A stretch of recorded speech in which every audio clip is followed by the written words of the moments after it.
नमस्कार, स्वागत है आपका सीएनबीसी आवाज़ एंड मोतीलाल ओसवाल स्टूडियोज़ में। मैं हूं मनीषा गुप्ता और कमोडिटी राउंडअप में आज बात करेंगे यहां पर सोने की, जहां पर बढ़त के साथ कारोबार होता हुआ नजर आया है। और सोने में हमने यहां पर ओवरनाइट में 3% तक के गेन्स बनते हुए देखे हैं मार्केट्स में। आपको बता दें कि $4700 अन आउंस के आसपास अब सोने का लेवल फिर से पहुंच गया है। साथ ही साथ बात करेंगे यहाँ पर दालों की, जहाँ पर सरकार ने एक्सटेंशन दी है यहाँ पर ड्यूटी फ्री इंपोर्ट्स की। यहाँ पर कितना असर पड़ सकता है, आगे जाके किस तरह के क्यूज़ हैं, इन सब पर बात करने के लिए हमारे साथ हैं IVPA के प्रेसिडेंट सुधाकर देसाई। साथ ही जुड़ेंगे कहना ज्वेलर्स के डायरेक्टर सुनील दत्वानी। हमारे साथ होंगे IPGA के सेक्रेटरी सुतीश उपाध्याय एंड मोतीलाल ओसवाल से किशोर नारने। आपके सामने सबसे पहले सोने चांदी के प्राइसेस लेके आएंगे, जहां पर एक बढ़त के साथ कारोबार होता हुआ नजर आया है। ओवरनाइट मार्केट्स में 3% की तेजी सोने में और करीब 6% की बढ़त हमने चांदी में आते हुए देखी। तो ऑलमोस्ट 1.5 लाख के आसपास यहां पर सोना पहुंचता हुआ और 2,40,000 के पास यहां पर चांदी है। हमारे साथ गहना ज्वेलर्स के डायरेक्टर सुनील दत्वानी हैं। सुनील जी नमस्कार, शुक्रिया साथ जुड़ने के लिए। काफी वॉलेटाइल समय रहा first quarter of this calendar year. Second quarter की शुरुआत से आज से यहाँ पर शुरू हुई है। प्राइसेस में थोड़ी सी बढ़त भी देखने को मिली है। अक्षय तृतीया बहुत दूर नहीं है, फेस्टिवल्स, वेडिंग सीजन स्टार्ट हो रहा है। पहले तो आपकी सेंस यहाँ पर गोल्ड के प्राइसेस पे और आगे जाकर फिर डिमांड कैसी देखते हैं? ये जो लास्ट मंथ था मार्च का, वो काफी स्लो था। नॉर्मली टिपिकली मार्च स्लो ही होता है हमारे लिए, ज्वेलर्स के लिए। तो उसके हिसाब से वो स्लो था और मे बी वॉर का भी थोड़ा ये था, ओवरहैंग था। प्लस जो प्राइसेस गिर गए तो कस्टमर्स थोड़े नर्वस हो गए उसके वजह से। लेकिन अभी जिस हिसाब से लास्ट 4-5 दिन से थोड़ा मूवमेंट दिख रहा है वापस, और अगर गोल्ड वापस थोड़ा बढ़ेगा और स्टेडी हो जाएगा तो ये महीना भी expecting it to be good, क्योंकि 19 अप्रैल को है अक्षय तृतीया और which is falling on a Sunday. तो नॉर्मली कोई बड़ा फेस्टिवल ऐसे अगर संडे पे आता है तो सेल्स भी बढ़ जाती है और कस्टमर्स काफी लोग ये रेट की वजह से जो रुके हुए थे, आई थिंक अभी अच्छा समय आएगा, अभी अच्छा टाइम चलेगा, 2 महीने अच्छे चलेंगे तब से। All right Sunil, just for a sense really, अगर हम मार्च की बात करें या फिर जनवरी टू मार्च की बात करें, किस तरह का डेंट यहाँ पर ज्वेलरी सेल्स में देखने को मिला है? क्योंकि पिछले 2 क्वार्टर्स में भी इन्वेस्टमेंट डिमांड ज़्यादा अच्छी थी, ज्वेलरी नॉट सो मच। आप कहेंगे वही सेंस यहाँ पर पिछले क्वार्टर में देखने को मिला? सिमिलर ही है, आई थिंक सिमिलर है। थोड़ा जनवरी वाज बेटर है क्योंकि शादियां थी काफी, बहुत शादियां थी जैन फेब में। बट ओवरऑल देखेंगे तो इन वॉल्यूम टर्म्स तो नीचे ही था, बट रेवेन्यू टॉप लाइन मोर और लेस सेम ही था। सुनील जी, अब आपको गोल्ड के प्राइसेस को लेकर क्या सेंस बनती हुई नजर आ रही है? क्योंकि बाइंग थोड़ी सी डिम है, वॉर का इम्पैक्ट यहाँ पर देखने को शायद मिलेगा।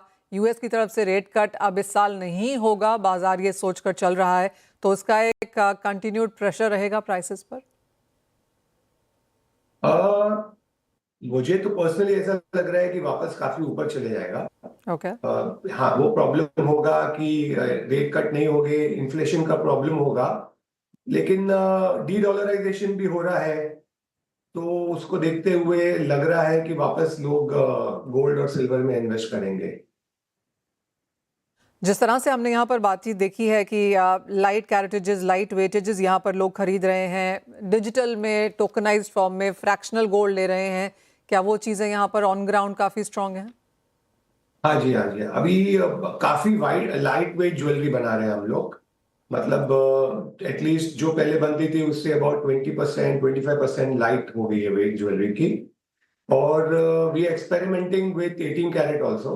जो पहले 22 कैरेट में बनती थी, वो थोड़ा थोड़ा हम लोग 18 कैरेट में हमने चालू किया है, और उसका एक्सेप्टेंस भी है, क्योंकि रेट के बढ़ते हुए ये एक्सेप्टेंस भी है। तो डेफिनेटली लोग आस्ते आस्ते करके 18 कैरेट के तरफ भी जाएंगे, ऐसा लग रहा है। सुनील जी बहुत शुक्रिया साथ जुड़ने के लिए। तो क्लियरली मार्च एंडिंग, वॉर की कंसर्न्स यहाँ पर खरीदारी को लेकर रही, लेकिन जैसे सुनील दत्वानी जी कह रहे हैं कि अप्रैल की शुरुआत यहाँ पर अच्छी हुई है, प्राइसेस में स्टेबिलिटी है। अगर यही रहता है तो अक्षय तृतीया के आसपास यहाँ पर बेहतर डिमांड होने की एक्सपेक्टेशन है। गोल्ड आपकी स्क्रीन पर है, ओवरनाइट 3% की तेजी के बाद 1.5% की बढ़त के साथ फिलहाल यहाँ कारोबार। लेकिन एक बड़ी खबर ये भी है कि इंडोनेशिया अब यहाँ पर B50 पुश करना चाहता है, यानी कि पाम ऑयल ब्लेंडिंग वो गैस के साथ 50% पे करना चाहते हैं। ये 1 जुलाई से होने की उम्मीद है। IBPA के प्रेसिडेंट सुधाकर देसाई हमारे साथ हैं इसी पर बात करने के लिए। सुधाकर जी नमस्कार। 35 से 40 जाने में समय लगा, एक सेंटिमेंट इमोशनल मूव मार्केट में ज़रूर देखने को मिला है, लेकिन आपको लगता है कि 40 to 50 जाने में 2-3 साल लग जाएंगे इंडोनेशिया को, और इसका इम्पैक्ट इंडियन मार्केट्स पे क्या होगा? Okay. Yeah, thank you, Ji. And basically, the crude oil rally and the change in the palm oil, gas oil spreads and the economics of it is actually making not only Indonesia, but many other countries to look to biofuel, basically. And Indonesia, as you know, has been using about a whopping 135 lakh tons into biofuel, estimated. It all started with 80 lakh tons originally. They've been increasing. But if you assume that B50 were to happen in the second half of this year, as announced by Indonesia, then actually you can go up to 1.5 million tons of more palm oil requirement going into biofuel, thereby creating a slight shrink to that extent in the ability to service the food sector. But when we see that on the ground realities, I think B50 is not fully confirmed as yet technologically. B45 is something that Indonesia has been toying with. If we assume that B45 will happen first during the second half of this year, then we can expect 1 million tons more. मतलब 10 lakh ton ज्यादा इस साल Indonesia fuel sector में use कर सकता है. That will take the total to nearly about 14.6 million tons, which is still good. On the other front, in terms of economics, because the global crude oil prices have gone up, the subsidy or the element of the government that support that is required has also come down. Probably still today, about $80 to $100 subsidy will still be required.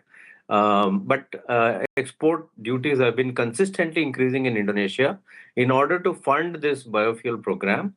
Implication, if this goes through, yes, I think 1 million tons lesser oil will be available during second half of this year. It is somewhat significant for India because India primarily imports CPO. Then India will have to get oil more from Malaysia and also more from other countries. Now, in terms of Indonesia, which is also insisting on fuel, Malaysia also will insist on slight increase, though they don't have much of a blending demand right now. But Indonesia can go up to 17.2 million tons in terms of capacity. Now, one more thing I want to mention is that the Brazil is also thinking on the same lines, ability to use soybean oil into biofuel. Argentina is contemplating B20. Of course, the loss to usage in biofuel in Argentina has come down from $70 negative to about $60 due to the rally. But overall, the food and fuel will remain as a reality. I think personally that at some stage there has to be some upper cap to the fuel blending demand, because that will come at a huge cost to the food sector, basically. Because as you know already, 25% of global edible oil production is going into fuel blending. Sudhakar, जैसे आपने कहा कि of course Indonesia को यहाँ पर technical issue, fund to biofuel और वो सारी दिक्कतों का सामना करना होगा. क्या इंडिया के लिए ये एज ऑफ नाउ सेंटिमेंटल है, या आगे जाके आपको लगता है प्राइस इंक्रीज, अवेलेबिलिटी एक कंसर्न हो सकती है? देखिए, आज के दिन में global prices are a little higher because of the disturbances in supply chain. On one side, you have sun oil, which is expected to arrive nearly 350 to 400,000 tons into India.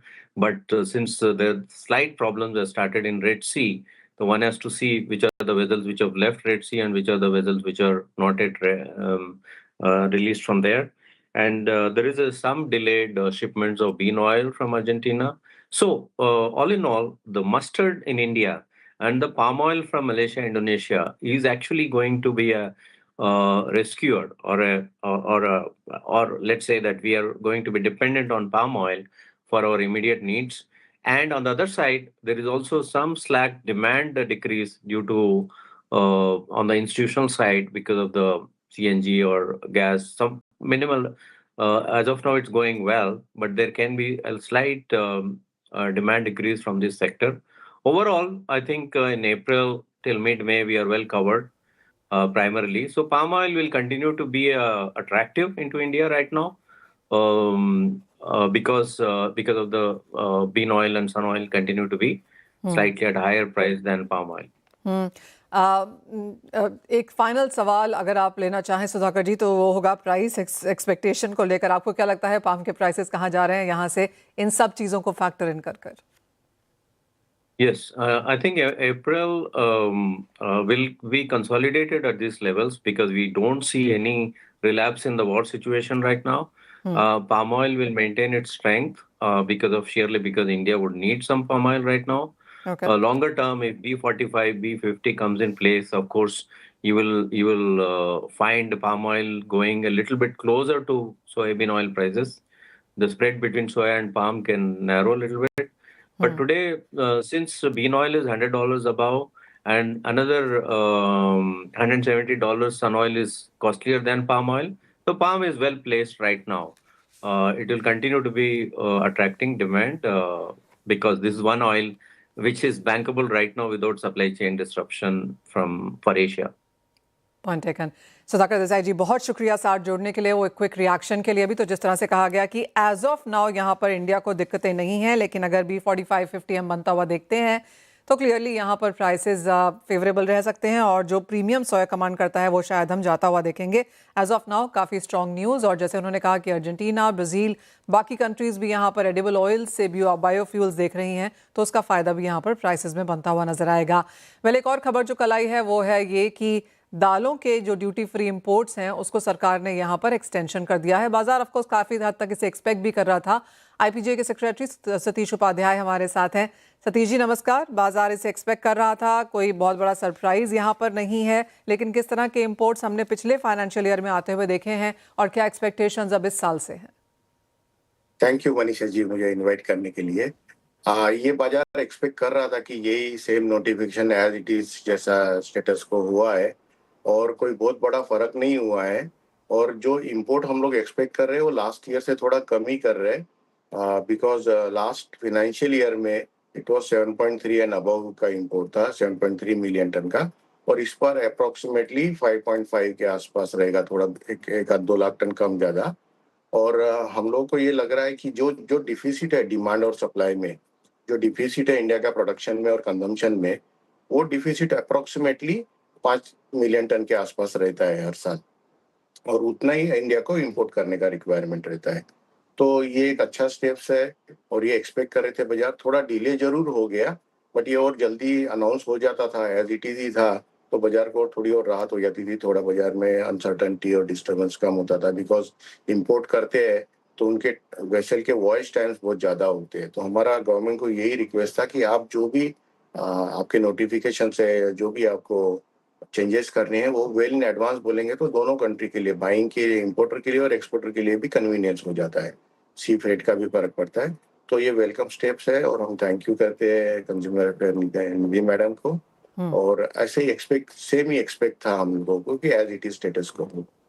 Satish ji prices की अगर बात की जाए तो MSP के आसपास और उसके नीचे कुछ यहाँ पर हमने बनते हुए नजर आए हैं। यहाँ से अब प्राइस सेंस क्या लगती है गिवन द फैक्ट कि फसल अच्छी है, ऑफ कोर्स कुछ इरेटिक रेंज ज़रूर हैं, सरकार अपना बफर स्टॉक यहाँ पर बढ़ाना चाहती है, शायद एल निनो साल हो सकता है, तो ऐसा नहीं है कि एक बहुत बेहतरीन समय में हम यहाँ पर जा रहे हैं, अनसर्टनिटीज अभी भी हैं। प्राइसेस को लेकर क्या कहेंगे?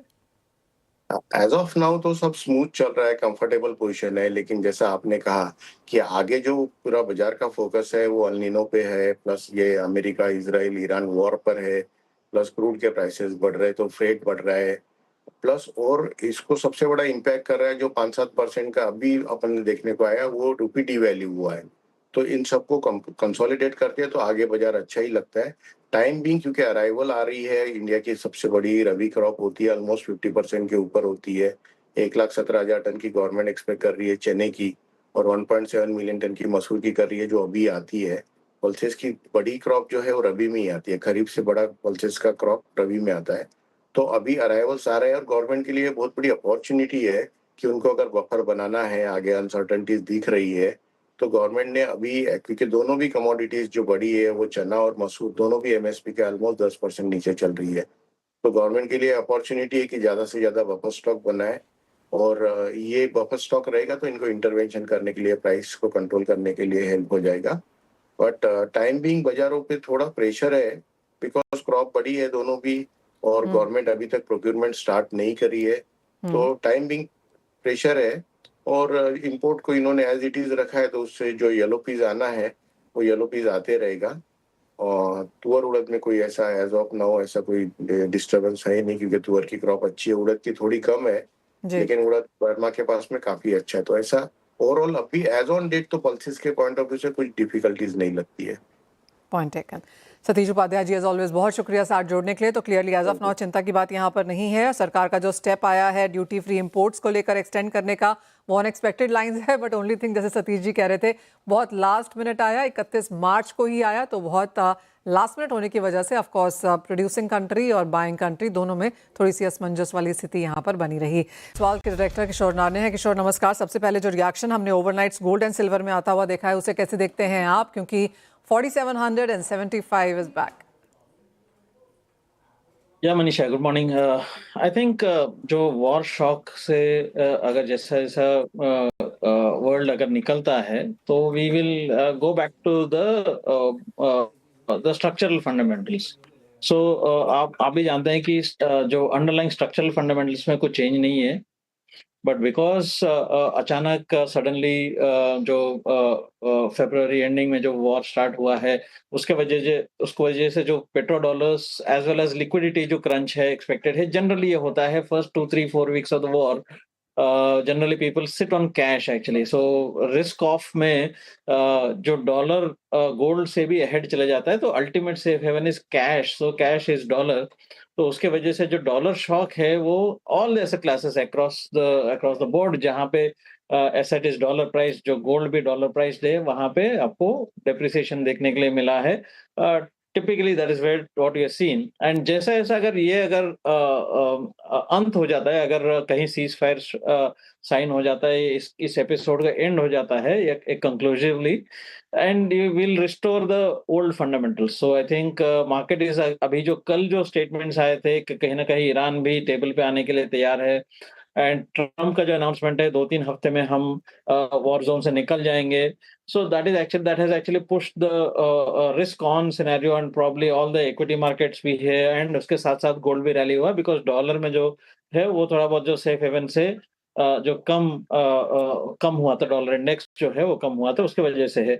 But I think it's hardly अभी highly driven by headline volatility, तो सावधान रहना चाहिए। आज शाम को अगेन 9 o'clock इंडिया टाइम पे यूएस का प्रेस ब्रीफिंग रहेगा, थोड़ा सावधान रहना चाहिए, एंड वो किसी भी साइड घूम सकता है। ओह एब्सोल्युटली। प्रेस ब्रीफिंग्स, ट्वीट्स, उन सभी का यहाँ पर वॉच रखें। साथ ही साथ क्रूड प्राइसेस आपको कैसे नजर आते हैं किशोर, क्योंकि हम मंडे को 115 पे थे, एज ऑफ नाउ हम 105 पर हैं, तो $10 की गिरावट तो यहाँ पर देखने को मिली है। लेकिन क्या शॉर्ट क्रिएट किए जाने चाहिए, या फिर आपको लगता है कि यहाँ पर भी कॉशियस ट्रेड है एंड प्राइसेस कभी भी मूव कर सकते हैं? नहीं, शॉर्ट में अभी इमीडिएटली तो क्रिएट नहीं करूंगा। Extremely high risk high return trade रहेगा। सो प्रोबेबली आप एक पुट लेके अब रख सकते हैं, थोड़ा बहुत जो आपका रिस्क कंट्रोल में रहेगा। सो पुट का प्रीमियम्स हायर है, तो वो भी आप ध्यान रखना चाहिए। So it is not easy trade actually. आपको अगर एनी पॉजिटिव अनाउंसमेंट आता है, पॉजिटिव मेरा मतलब पॉजिटिव कि वॉर एंड होने का जो कोई भी आशंका जताई जाता है, तो बहुत ही शार्पली क्रूड ऑयल में करेक्शन आ सकता है। सो अगर आप WTI की बात करेंगे, तो अराउंड 98-94 के आसपास आपका सपोर्ट लेवल्स है। ब्रेंट इज अराउंड 99 के आसपास जो सपोर्ट लेवल्स है। आई थिंक ये मेंटेन हो सकता है, बट अगर आपके पास अगर लॉन्ग पोजीशन है, तो आज शाम को आई थिंक 9510 के आसपास का स्टॉप लॉस मेंटेन करते हुए आप इसको होल्ड कर सकते हैं। अगर 9750 इंडियन मार्केट में अगर इसके ऊपर क्लोज हो जाता है, तो अगेन एक नया रैली स्टार्ट हो सकता है। बट अगेन ना टेक्निकल्स ना fundamentals, it's more headline space. तो प्रेस ब्रीफिंग को वॉच करिए। एब्सोल्युटली। एक फाइनल सवाल यहाँ पर एल्यूमिनियम पर, क्योंकि मार्च में और first quarter of this calendar year में सिर्फ यही एक मेटल है जिसने तेजी दिखाई है, यहाँ से क्या एक्सपेक्टेशन? आई थिंक काफी हद तक एक टायर्डनेस आने का उम्मीद है। हमारे हिसाब से एक्चुअली एल्यूमिनियम काफी हद तक प्ले कर चुका है। इसमें दो चीज है, one is the energy cost है, जो सबसे बड़ा इनपुट कॉस्ट होता है एल्यूमिनियम में। दूसरा है कि कतार एंड एतिहाद एल्यूमिनियम प्लांट के ऊपर जो अटैक्स हुआ था, उसके वजह से जो सप्लाई डिसरप्शन से एंड स्ट्रेट ऑफ हॉर्मुज के बंद होने की वजह से जो गल्फ से एल्यूमिनियम बाहर आना चाहिए तो वो भी नहीं आ रहा है। तो वो सब जो है वो काफी हद तक प्ले हो चुका है। तो मेरे हिसाब से थोड़ा सा ओवरबॉट जोन में है aluminium. Probably fresh long avoid करना चाहिए। 345 के आसपास रेजिस्टेंस है, बट अगर प्रेफरेबली मैं बेस मेटल पैक में जिंक प्रेफर करूंगा। Zinc is a good pick even at current levels. अगर थोड़ा नीचे भी आता है तो मीडियम टर्म, अगर आप short term to medium term, अगर आप 15 दिन 1 महीना का अगर व्यू रखते हैं तो जिंक में बहुत ही अच्छा अपसाइड देखने के लिए मिल सकता है। Point taken.